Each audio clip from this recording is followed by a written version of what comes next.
Sociedade Automotiva na área. Pessoal, vocês estão por dentro aí do filme Ford versus Ferrari que está no cinema. Um filme muito bacana que retrata a história de uma disputa que teve nos anos 60 no circuito de Le Mans. Uma pendenga maior por trás disso, que não vou ficar dando spoiler aqui. Mas, para quem não conhece a história, que a galera que é ligada em auto já conhece essa história já de longa data. Então com isso a gente está fazendo aqui um especial, tá? Para mostrar para vocês aí, para a galera nova aí que também não conhece ou quem quer relembrar a história, mostrando os principais players desse filme, ou seja, os principais atores, quem está por trás da Ford, quem está por trás da Ferrari, né, e dos carros. Então a gente vai fazer uma série aqui, vai fazer alguns episódios e a gente também vai lá assistir o filme. A Sociedade Automotiva vai juntar toda para assistir o filme e comentar para vocês aí o que a gente achou do filme. Então esse primeiro episódio aqui da série eu vou falar do Henry Ford. Sem ele a gente não teria muitas coisas de carros, e até o nosso meio de viver hoje em dia foi alterado por conta do Henry Ford. Então vamos conhecer um pouquinho mais sobre esse grande industrial. Henry Ford nasceu em 1863 no condado de Wayne, no estado de Michigan, nos Estados Unidos. Ele era filho de imigrantes irlandeses, né? Ele adorava coisas mecânicas, consertava roda d'água, dispositivos mecânicos, energia a vapor, trabalhava muito com linhas de vapor. Tá? Essa casa aí que vocês estão vendo no slide foi a casa que ele morava, essa é da fazenda. Tá? Então ele era tão fascinado por coisas mecânicas, ele queria morar no campo. Então, vamos lembrar que a situação é de 1863, tá? Não é anos 2000 igual que a gente está vivendo. Tá? Então, na cidade grande, não era uma cidade grande propriamente dita, igual hoje em dia. Porém, Detroit já tinha bastante morador naquela época. E ele queria morar na cidade. Então, o que ele fazia? Ele inventava engenhos mecânicos assim para poupar o trabalho dele no campo e poder sair mais rápido da fazenda e ir para a cidade. Então, ele conseguiu trabalhar em algumas fábricas, indústrias, foi pegando experiência.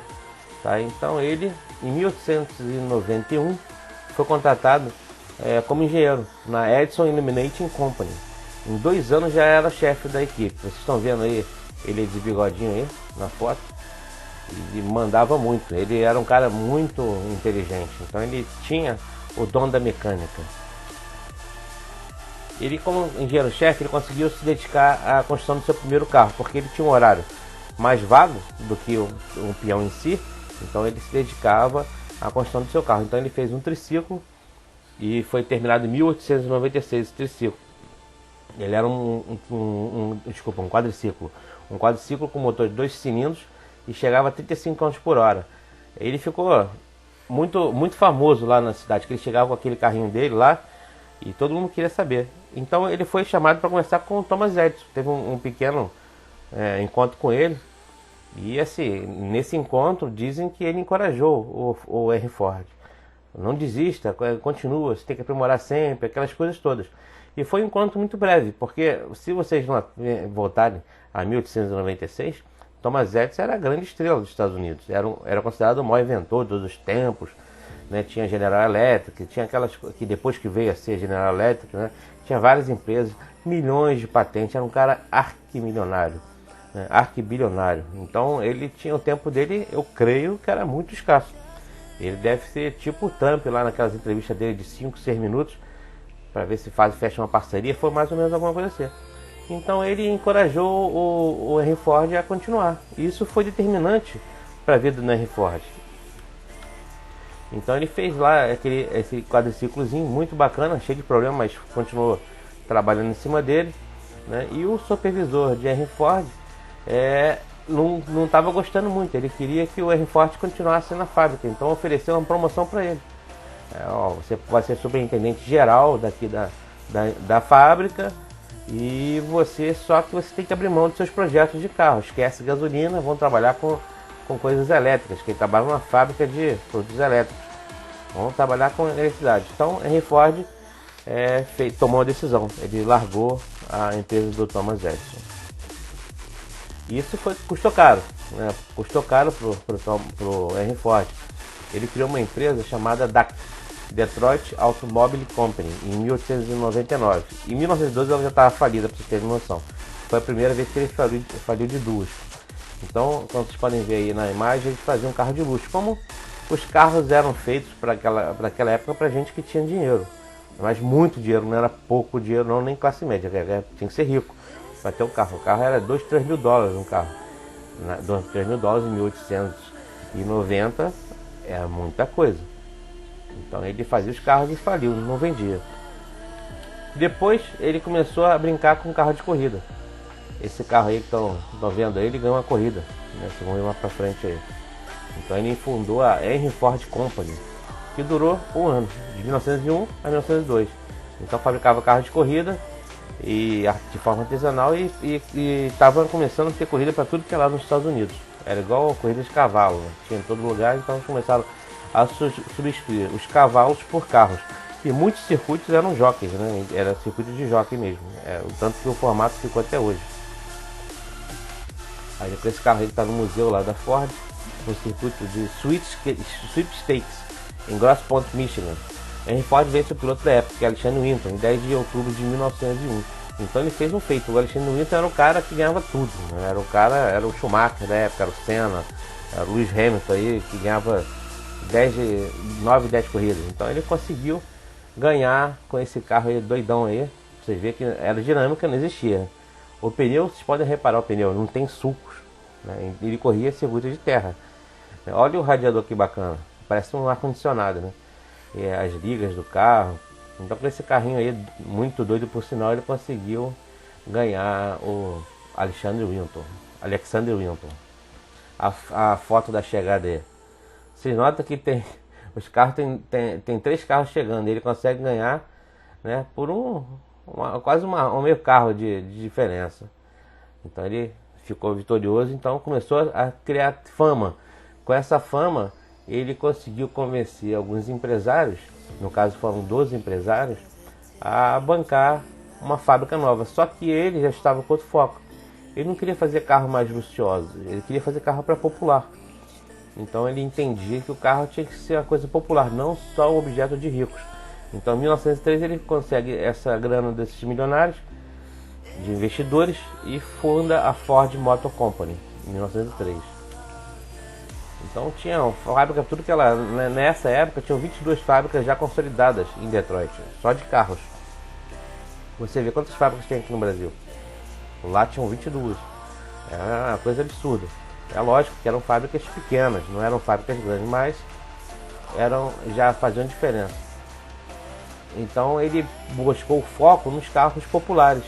Ele visava o mercado de carros populares e apresentou o modelo N. Esse é o modelo N, mas esse aí já está bem equipado, que ele não vinha tão equipado assim. Vocês podem ver esses detalhes aí de bronze, de latão. Ele não era assim não, esse aí já estava bem equipado. O dono deve ter botado esses acessórios no carro. Então em 1906 ele apresenta esse modelo N, que foi o primeiro sucesso da Ford. Aí como que ele vinha? Ele vinha bem peladão mesmo, tá? Então, e naquela época você não tinha um padrão, os carros também não eram totalmente iguais, né? Você tinha um carro de cada jeito, gosto do freguês praticamente. Por serem feitos artesanalmente, você tinha isso. Esse modelo aí, ele foi o sucessor do modelo A, C e F, que eu sinceramente eu não conheço, mas só por foto. O N é bem famoso, mas o A, C e F eu não tenho lembrança não, posso até dar uma pesquisadinha aí pra vocês verem. Então ele foi fabricado de 1906 até 1908. Tinha um motorzinho 4 cilindros com 15 cavalos. Olha que bonitinho o carrinho. Tinha volante, hein? Só que Henry Ford ele tinha uma obsessão por baixar custo. Ele baixava custo da produção sempre, né? E assim conseguia os preços mais competitivos, enquanto ele conseguia metade do preço dos concorrentes, vendendo carro teoricamente para pessoas com menos renda. Então ele ficou sabendo de uma produção de uma fábrica frigorífica, a Chicago Packing House Workers, e justamente trabalhava ao contrário da sua fábrica. Então o funcionário lá da fábrica ficava parado nessa fábrica frigorífica e no caso o boi, o leitão, se fosse, passava na linha, cada um fazia um corte, cada um fazia uma coisa. Então o funcionário só fazia uma função ou duas funções. Então você tinha lá, ganhava tempo com essa produção. Então ele se inspirou nessa linha de produção para criar a linha de produção industrial que a gente conhece hoje em dia. Ele mandou um amigo dele lá nessa fábrica dar uma olhada né? E isso aí é muito comum, quem pesquisa sobre essas fábricas de Detroit eram muito comuns lá na cidade, e o movimento de grevistas, tem muita história por trás disso aí, é bem legal para quem tem uma curiosidadezinha pesquisar isso. E ele pesquisou isso aí, botou na fábrica dele. Então, paralelamente a isso, ele já estava começando a trabalhar no modelo chamado Ford T, que todo mundo conhece, foi um dos carros mais fabricados do mundo. Esse modificou totalmente a história do mundo. Ele fez as cidades ficarem mais próximas uma da outra. As estradas foram criadas praticamente com o advento do carro. Ele vendia, de 10 carros americanos, 7 ou 8 eram dele. Então ele vendia isso igual água. Chegou a 15 milhões, se eu não me engano, de carros produzidos.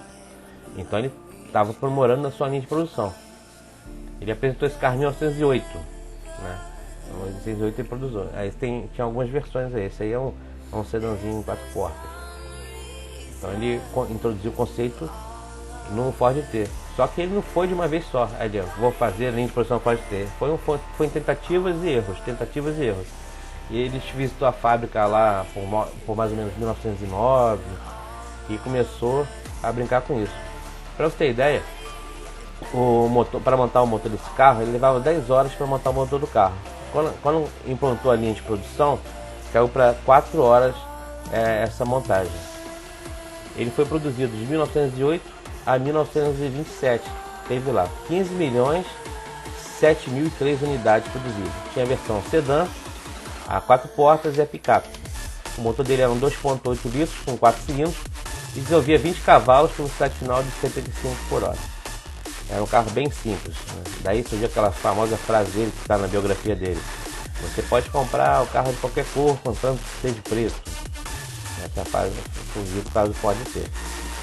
Então a produção dobrava, né, durante os primeiros anos. Então ele começou a construir uma fábrica gigante, né, chamada Highland Park, em Detroit. Em 1914 essa fábrica já produziu 250 mil carros por ano. Esse número é absurdo para a época. Hoje parece que não, mas naquela época sim. Então a fábrica já tinha as linhas de produção, já o carro entrava lá, ficava pronto rapidinho. Então o carro era produzido em 12 horas no início da produção do Ford T, no final passou para 93 minutos com a nova fábrica. Tá? E só uma coisa que não está aqui no slide, que eu não sei porque eu não botei, a primeira linha de produção que ele botou foi para montar os magnetos. Então ele montava os magnetos, né, do carro para gerar energia, para bateria.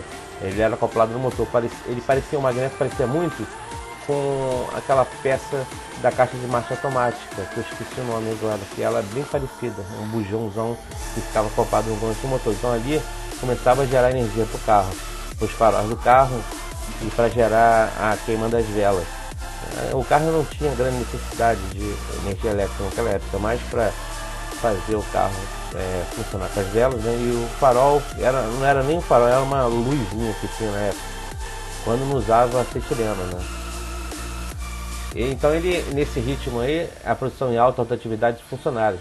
Então essa linha de produção era extremamente penosa para os funcionários. Então você imagina ficar 9 horas, que era o tempo lá, às vezes 12 horas em pé fazendo a mesma coisa. O filme do Chaplin lá, Tempos Modernos, mostra muito isso. Ele faz uma ironia a essa fabricação, uma ironia perfeita, né, do que acontecia na época. Então o Henry Ford viu que estava tomando prejuízo. Então ele contratava 1.000 funcionários para aproveitar 100. Então tinha uma rotatividade absurda. As pessoas não aguentavam trabalhar na fábrica. Então ele olhou aquilo e resolveu fazer o seguinte: ele diminuiu o turno para 8 horas. No caso da fábrica dele eram 9 horas. E com isso ele conseguiu fazer a fábrica funcionar 24 horas. Ou seja, criou 3 turnos. Então tinha 3 turnos para trabalhar. E ele duplicou o horário, o honorário, né? Desculpa, o honorário dos funcionários. Ele duplicou de 5 dólares, de 2 dólares e 50 a diária para 5 dólares. Então foi um absurdo. Esses 5 dólares pode parecer pouco na época, mas hoje equivale a uns 150 dólares. Muito maior que o nosso padrão aqui no Brasil. Isso em 1900 e pouquinho. Então ele estava indo muito bem, a Ford estava às mil maravilhas, estava abrindo fábrica em todo lugar no mundo. Para vocês terem ideia, tinha fábrica na Nova Zelândia, tinha fábrica na Alemanha, na Inglaterra, na Irlanda, tinha fábrica, se eu não me engano, no México, tinha fábrica na União Soviética, dentro da União Soviética tinha fábrica. Então as fábricas abriam em todas as partes do mundo, ele vendia carro para tudo que é lugar. E aqui no Brasil tinha a Fordlândia, né? Ele criou no meio da Amazônia lá, que a gente pode, um capítulo à parte, a gente pode falar futuramente aí, a Fordlândia. Hoje em dia fica dentro do município de Altamira, no Pará. Ele criou uma fábrica para exportar borracha lá para os Estados Unidos. Acabou que levaram, contrabandearam as mudas lá de seringueira lá para a Malásia e o Brasil perdeu essa produção de borracha, que era exclusiva nossa. E em 1929 veio a crise lá da Bolsa de Valores dos Estados Unidos, que as pessoas vendiam títulos que não existiam e não conseguiam honrar com os compromissos. Então quebrou, foi uma quebradeira danada. A Ford foi uma das poucas empresas que se mantiveram de pé porque era uma empresa saudável, ela era muito lucrativa, mas mesmo assim tomou um baque.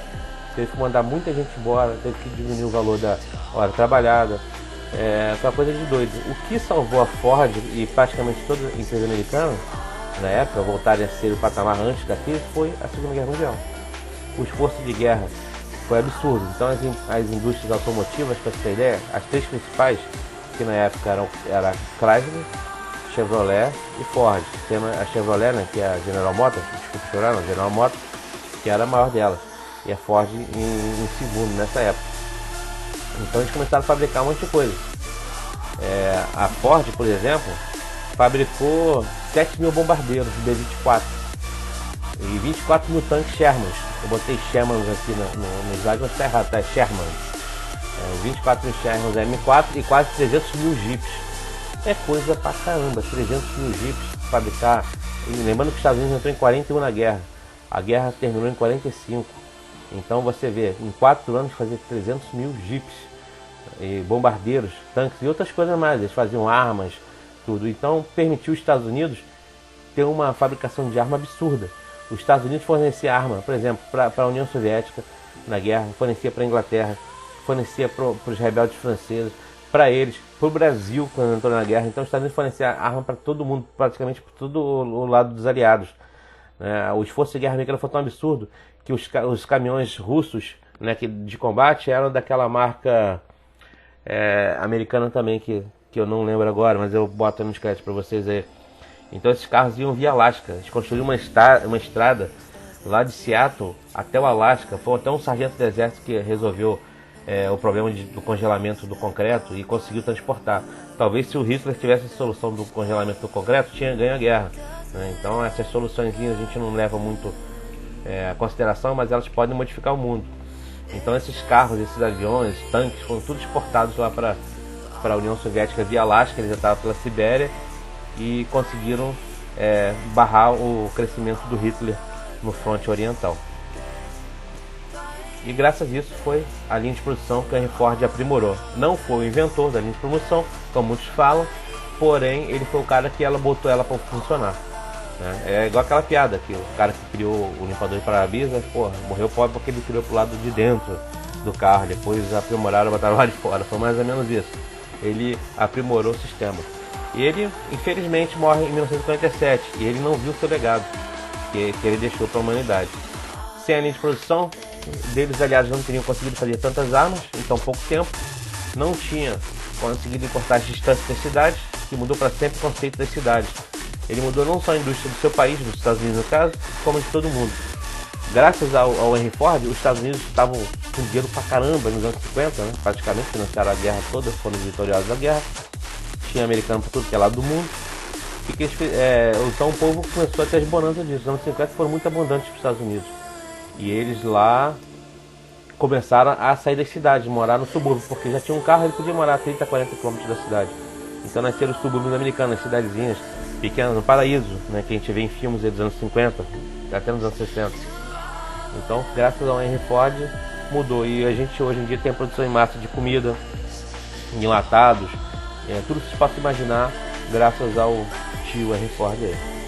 Politicamente ele tinha umas ideias meio assim, que eu não sou de julgar, mas eu considero muito errado, mas como industrial ele foi sensacional. Pessoal, eu espero que vocês tenham gostado aí, tá? Se vocês quiserem saber um pouco mais do Henry Ford, eu vou deixar aí embaixo aí a biografia de alguns livros para vocês comprarem aí da Amazon, preço bem bacana, dão aquela força ali, lá pra gente, que a gente dá uma comissãozinha em cima dessas vendas aí para manter o nosso site, tá? E para vocês aumentarem o seu conhecimento. Leitura nunca é demais, pessoal. E fique ligado aí nos nossos encontros, no nosso site aí. Compartilha com seus amigos aí e curta o nosso canal. Um abração, pessoal.